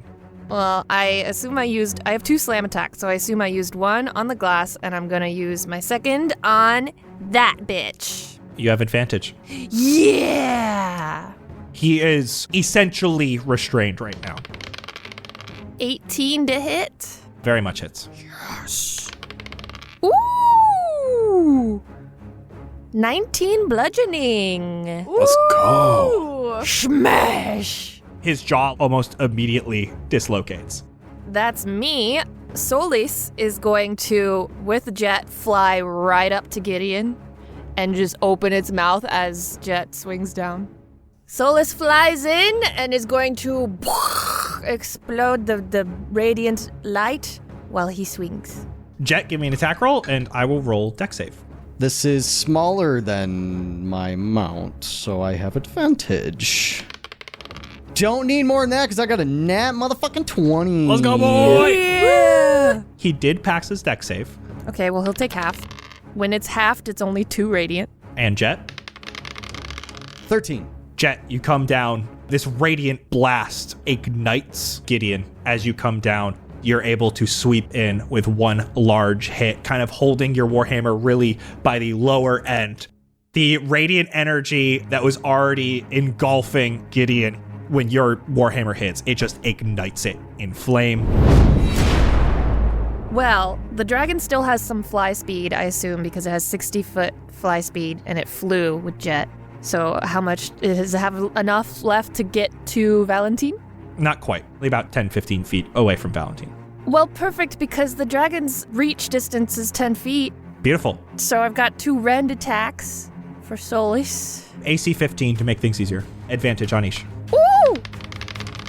That's a 25 to hit. And a 25 to hit. Ooh, baby. 14 piercing and 15 piercing. Yeah. Slash. Bray, it is you now. Up in the area just above you is Valentine, sitting at his piano, surrounded. When I jump, I can make a strength check and extend my jump by a number of feet equal to the check's total. So I think Bray is going to jump, and then I'm going to do a strength check. I could go up to 24 feet to be on the same platform. She is going to hit him with her claws. You have advantage because he is restrained. 21. That hits. 10 slashing damage, and then I get to... I'm going to use Infectious Fury on this bitch. So when she slashes him, he's going to need to take a Wisdom saving throw. 19. Fuck, that saves. Bray, I'm going to tell you right now, he's got 8 HP left. Oh. You have advantage on the roll, and 8 HP. Fuck! Okay. 24 to hit. Very much hits. Only 6 damage with the claw? He's on the brink of death. And we're just going to jump back to Sebastian. Because he has lost concentration on Dominate Person. Sebastian, you are walking up to him. In this space, in your mind, the stage, it is clear. He was projecting this audience for you to see. You saw all of the vampires slowly dying. It's just you and Valentine. And he's looking at you and he is exhausted. You can see he has aged 100 years, like nothing. All I wanted was this to last forever. And you to join me. You could have been this. I can tell you right now, I don't want to be you. You didn't earn this. Just tried to gather up a bunch of helpless people and force them to like you? No, because I've been trying to get people to like me my entire fucking life. I work for my music. I earn this. That's why you reached out to me anyway. Because you like what I did. You had a lifetime to build up what you could have. And look at these seats. Empty. I didn't care what you did before. You were a tool for me. You were here to bring me more so I could live longer and get to experience the luxuries that life had. And you fucked it up. I'll sure bring you something. And I'm going to take out my crossbow and aim for the heart. You awaken and you stand up at your piano and you see him across from you, surrounded by your friends. Go ahead and roll me an attack roll. I'm going to use inspiration. 22. Sebastian, he's yours. Since I snapped out of it and just not breaking eye contact, like throwback to the Nathrix fight of just deadlocked eyes, I have the crossbow at my side. I push everyone out of the way and just walk straight up, no thoughts, and just shoot. Point blank, the very wooden arrow goes right through the heart. The being before you melts into mist and disperses. There are a lot of new faces here right now. Hello. I missed you guys. I will jump down from the dragon. I'm just gonna run over to Sebastian, give him a big hug, and just start checking him out all over. Like, buddy, you okay? Are you hurt? What's going on? Where are you hurt? Can I heal it? Can I do something to you? What do you need? What do you need? I'm here to help you. Are you okay? My head kind of hurts. Why is Rob Zombie playing? And then I slap him in the face and say, "Don't you ever leave us like that again. You hear me?" You think I wanted to? Shut up. You think I wanted to just play piano with some weirdo? Yeah, kinda, yeah. It was kind of sick. Yeah, it was. You did really good. I'm proud of you. But not the part where he almost just took over my braid. That was kind of not okay. And not the part where you left us. But I love you. And I hug him again. It's like a side hug, and I just sit on into it while I'm staring down at the blank space on the ground. The fangs seem to be left behind, as well as a sending stone, as well as his jacket. You would assume that because it did not get destroyed with the rest of his clothes, that might be magical. Bray has snatched up the teefs. She's gonna be messing with them a little bit. As we see the mist waft away, can I gain insight as to whether this mist feels like it's just dissipating mist, or if it is like a sentient mist that is leaving? The other vampires, when they died, they had like a smoke trail. You see in this room is a coffin. The mist did not go there. The mist dispersed, just like the other one that was hit with the wooden stake. Can I pick up the sending stone and the jacket from the ground while they're having their moment? Yeah, and in your brain, you hear Celeste. Everybody's good. Partygoers are stopped. They're back to their senses. These servers aren't really acting that normal. Like, they're acting like they used to, but one of them attacked a dancer. We're getting everybody outside the manor. Just hurry up. Well, I'm going to turn to Sebastian and say, this is yours, and put the sending stone into his hand. Oh, yeah, he took it.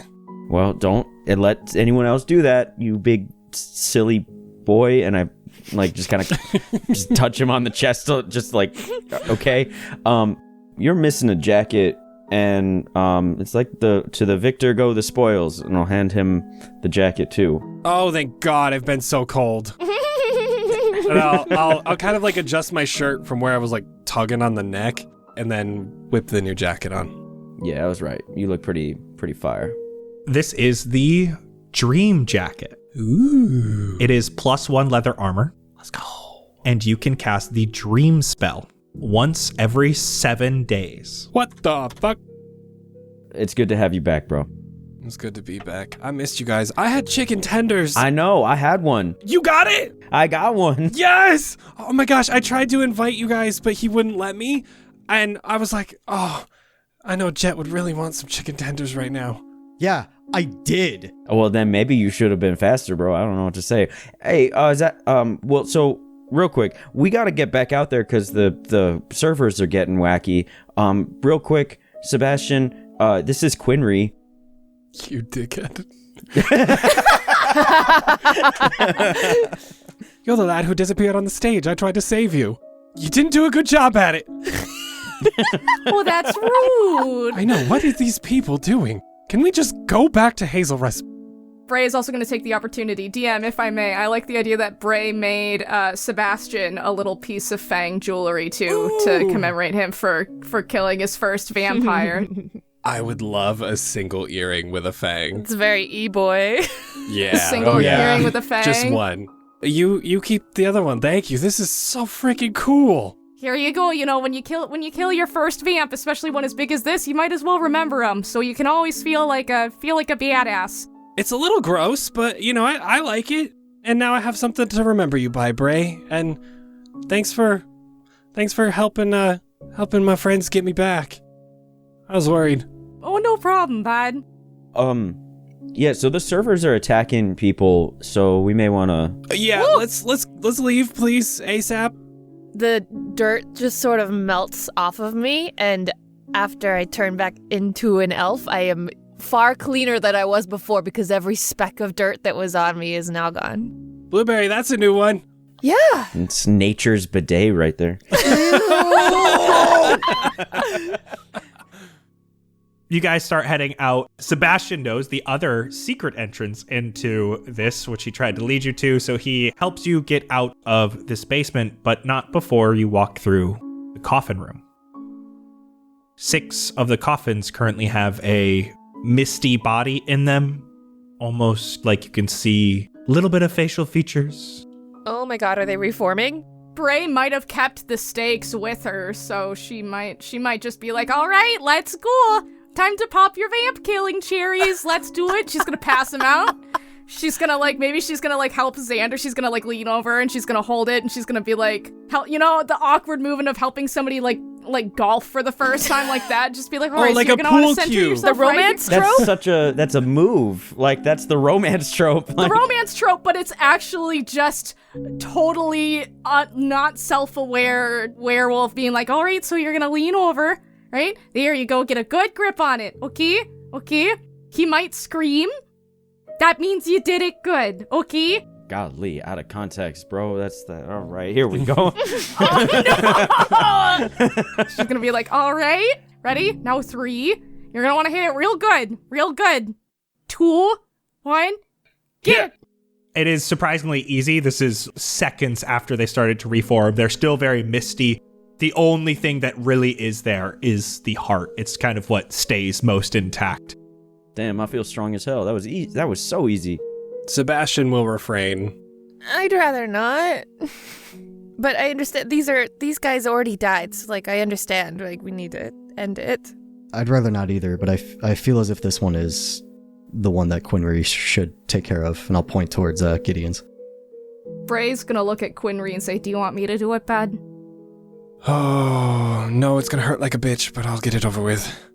If you want him to rest easy. Yes, it's what he deserves. He was a good kid. You're still taking care of him, Quinn. Oh. Lean over, not even really look. Just find the spot, turn, and push. Rest easy, my friend. You guys head out of the basement. You go to the foyer. In the foyer is Celeste with rounded up about a dozen of these servers all sitting against the wall. She's got her crossbow out, pointed at them. Finally, I don't know what's wrong with them. They're acting normal, but then they say they're hungry. They tried to attack the dancers, and then the instant they got outside, they started to burn. I don't know what's wrong with them. I'm gonna go over and talk to one of the servers. Hey, can you smile real big for me real quick? Not really a smiling occasion, but yeah. And then I take a picture because look, and then I show the camera, and it's just the wall. Vampires don't show up in images, and we got a whole crew of vampires here. What? Who? No. We were just servers. We're fine. So what do we do with these guys then? How many are there? You see Celeste pulls out, she has this silver pocket watch, and she reflects it, so she's almost using it as a mirror. Her eyes go wide as she can see that she cannot see them. We'll say there's a dozen. Ooh. Maybe I'm gonna get to burn a place down after all, bitches. They're not bloodthirsty. At least not like vampires normally are. They're hunger for it, but they're not attacking us. Listen, it's not like I want this. I'm not gonna just go killing people. Then we'll just leave them in the castle, and they can. What if they make their way out? We were just here for months. We can't just live here the rest of our lives. It's big. They're just people. We need a solution. I mean, I've got one, but you're not gonna like it, Rad. Bray, how about this? If we leave them alive, I'll let you burn the manor. I got a suggestion, perhaps.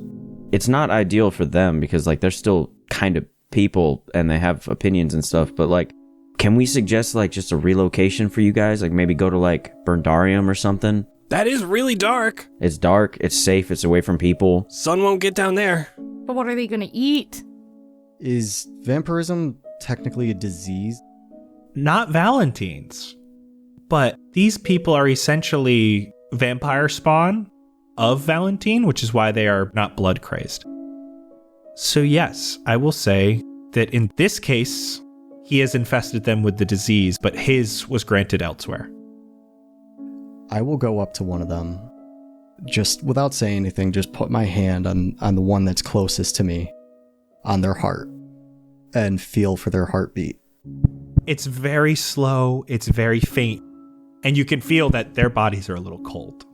Feeling that, I'm just going to give a quick but hard shove. Oh, fuck! As I do that, I'm casting Lesser Restoration. Oh my god, I'm hungry. Hungry for what? I could use, bread. Did I can see him. There's one down, Jett. Good job. Okay, I help with the rest of the lesser restorations. You guys are able to spread the love. There's 2 or 3 left. From that, you hear a voice from outside. It's kind of gruff. It's something Quinry and Bray, you recognize it as Umtar. Are they fixed yet? You're fixed, I see. You picked a tortoise. It worked, didn't it? At least a lizard, come on. You didn't seem to mind at the time, Umtar. Come here, give me a hug, Umi. Are these better yet? Working on the last one. Umtar actually has this ability, so he also gives the lesser restoration to the last few that you guys were not able to do. All right, let's get back to Hazel Rest. And Bray, here. It's a tinderbox. She's gonna look over to Quinry and she's gonna be like, you wanna raid it? You wanna raid the silverware? Y'all wanna loot this place? Because once I'm done, hoo. I've got plenty. Just light this bitch. Okay, alright. She's gonna wait for y'all to head out. And she's gonna light it on fire. Sprint! And look and behold her work as the flames like wrap around the manor. And it starts coming out all of the windows. One area actually seems to like ignite a lot faster. It's probably where they like stored the wine and the liquor, like all that alcohol, and that's really what just sets this whole place ablaze. She is just laughing with utter glee. I wanted everything that Valentine had built to be forgotten, and this is the last way to really spit on that fucker's grave. Also, I don't want anybody to ever get to use that gross room with all the torture stuff ever again. There's no way I'm letting them find those books and stuff. You guys help move these civilians. They are exhausted. They're very much themselves. You hear people swearing, all pissed off, like so confused. You hear Celeste announce they'll have a town meeting about what happened, that everything's going to be fine. Umtar gives you all thanks. And you guys kind of help gather people around into their housing, make sure everyone has food. It takes the rest of the day to do so. Celeste does put you up for the night at a small building at the edge of town so that right in the morning you can get up and go. Celeste walks up to you, Sebastian, as they're saying your goodbyes. It's just her, Theodore, and Bray here as they set you up for the night. We have a lot to deal with here, but I knew it. I guess your dreams were right. You saved Hazel Rest. I hope you got something out of it too. You can at least sleep easy knowing that won't happen again and that you saved this entire village of people. I hope you guys are able to rebuild. I hope you didn't lose too many, and this is a cute little town. I know you guys will do great here. We will power through. She kind of looks at you for a second, closes her eyes. May I? Stretches out her hands for a hug. Sure, why not? She's a very strong-willed person, but doesn't seem like that touchy or feely. This feels a lot from her. Bray, you've never seen her hug anyone. Thank you, Sebastian. The boy of my dreams. Oh, rad. Oh. Boy of your nightmares. Don't forget it. Yes. Bray will leave you to say your goodbyes. Quinry, are you here? Or have you said your goodbyes elsewhere? He would have he probably wouldn't have even said goodbye. Good old Irish goodbye. Yeah, he probably would have Irish goodbye'd y'all, and then he would have just stayed with the swarm of people kind of revisiting their old home. Once Celeste is out of the room and the rest of them are out of the room, she's going to pull out a flesh-bound book. And I think she's going to hand it to maybe Xander and be like, I don't want Red using this ever again, and I want it out of the town, frankly. And I think if anybody could make it work, it would be you guys. Well, good job out there. Yeah, I hope that whatever you're trying to do, you do it one day. Just like you got to light the castle on fire. I hope one day you get to light your own castle on fire. She's not the type to hug. I think she awkwardly gives Xander a look of like, now if you'll excuse us, I do have one more question about the door nuts. And she's gonna like gesture for you to follow and leave the room if that's okay. She's gonna have one last moment with Xander. One of the biggest secrets about, being able to deal with being a lycanthrope is don't be scared of the wolf. The wolf isn't good or bad, it's just an animal, And you get control over it when you're not trying to control it, right? Don't try to keep it hidden, don't try to keep it in, because the more you push it down, the angrier it's gonna get when it comes out. Once you make peace with that wolf, with that animal inside of you, that's when it makes peace with you too, bud.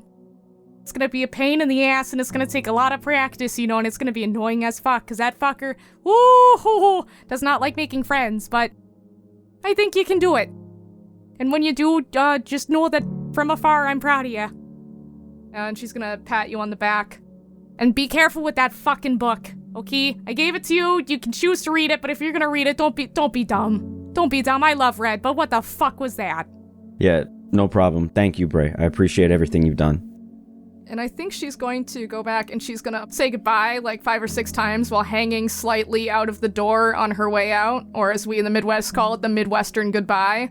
So her goodbye probably lasts for like 10 minutes, but they keep adding stuff until eventually she heads out. Oh, wait, real quick. I know you hate this, but smile real quick, and he's gonna try and pull everyone in for like extended group picture with everyone. She's gonna just look confused. I do love the idea that her face is like almost blurry in the photo because she's like Yeah, she's like looking around, confused like and looking around. I don't know where to look.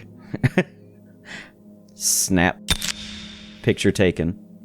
And I think the last thing you see of her is out the window. She kind of does like a salute at you, and she turns into a werewolf and she just runs off into the woods. And just as you're going to bed for the night, you hear a loud howl.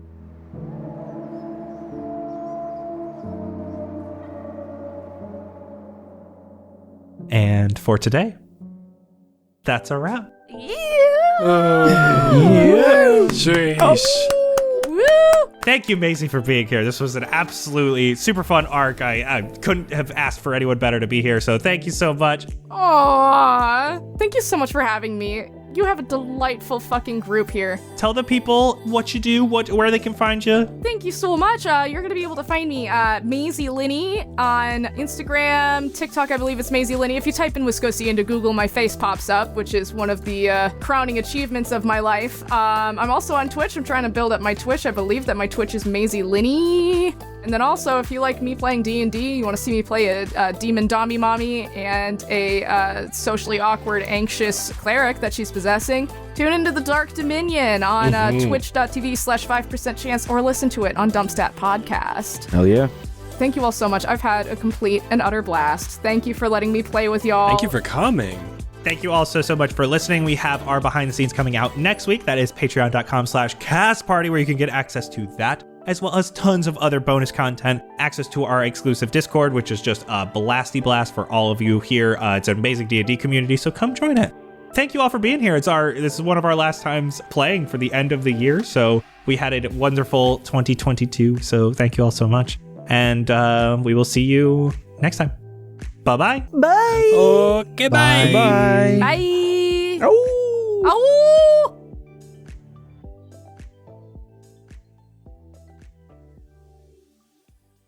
That's 36 right there, buddy. Jesus, how'd Oh you... my god. I don't think we have pass. You don't have a +10. Yeah, there's no. Yeah, we don't have pass. You don't have pass without trace, so you don't have +10. So I don't think you can get a 36. What? What? Wait. What? Quinry has... What? Excuse me? What? What is happening? What is Nigel, I'm so confused. I said 16. I think you said 36. You said 36, Nigel. 36. Because he said he rolled 4 9s. I said, that's 36, baby. Oh. Jeez. Oh. God. What the fuck? Catch up, guys. Come on. I got 2 8s. That's 16, baby. Oh my god. We are so close to Hazelrest being back to normal. Let's get in an orderly line, folks. We have to get you checked in to know who is here. Saint E. Love. Yes, your house is ready for you. I do believe a possum has taken up residence in your guest room, though. I named him Eric 5. Since he has a name, you can't get rid of him. Yes, that's the rules. Sorry about that. Ebab Flo, yes, your house was a little hard to get into. We are not sure what you left in there before heading to the party, but, well, I just couldn't bear the smell. You'll have to figure it out. Wartorn Night, a wondrous sight indeed. Yes, about your house. Bray got to it, so it is little more than cinders at this point. Yes, it's okay. We will have somewhere new for you to stay. Ah, Jesky Fire, good to see you. You are a fan of rats, right? No? Oh, well, I may have some bad news for you. Ash, there you are. Been waiting to see my favorite dance partner. Oh, no dancing. Too soon? Okay, another time then. New York, hello. Your home is ready, but there's a terrible creature in there that we couldn't get close to. You might need to get Umtar to help get you rid... Oh, what now? Your pet. Dubwood the demon spider monkey. Never heard of that breed. Well, okay then. Lord Asselberg, your house is cleaned and proper, though I must ask, why have only 1 bedroom but 6 bathrooms? It seems a little excessive, don't you think? Ishweek, I have the same problem with you, but this is much worse. 6 bedrooms for just you, and you don't even have a bathroom. Ah, a bucket out back. Vile. Jeff the milkman, someone with class, honor, your house was pristine. Almost too pristine. Like no one has ever lived there. No sign of anyone using it ever. Lexi, could you please do me a favor? I know you just got back to town, but you do still remember how to make the fudge walnut brownies, right? Well, I have... Wait, where are you going? Maybe tomorrow, then? Forerunner, thank you so much. I needed a break. Could you please look after the rest of the villagers, make sure they get to their homes? I need a drink. Ah, Frankie, great to see you behind the old bar again. I will have whatever you have available. Only old juice that has fermented? That's fine. Wow, it is rowdy in here. I guess dancing forever in your mind will get to you. Polyamorous swirl, I half expect you to polyamorous hurl. Not my best work, but I do find myself delightful. Red Mafia Panda, just because it is juice doesn't mean you can drink that whole thing. It's fermented and oh, they finished it. Bass Drop, will you be looking after them? Please, I can't be responsible for someone right now. Oh, you also had a bottle. Wonderful. Opti, can you please make sure they each get home safe? Oh, you can't walk anymore. Legs too tired from the 6 months of dancing. That kind of makes sense, I guess. All right, rooms for everyone in the inn, then.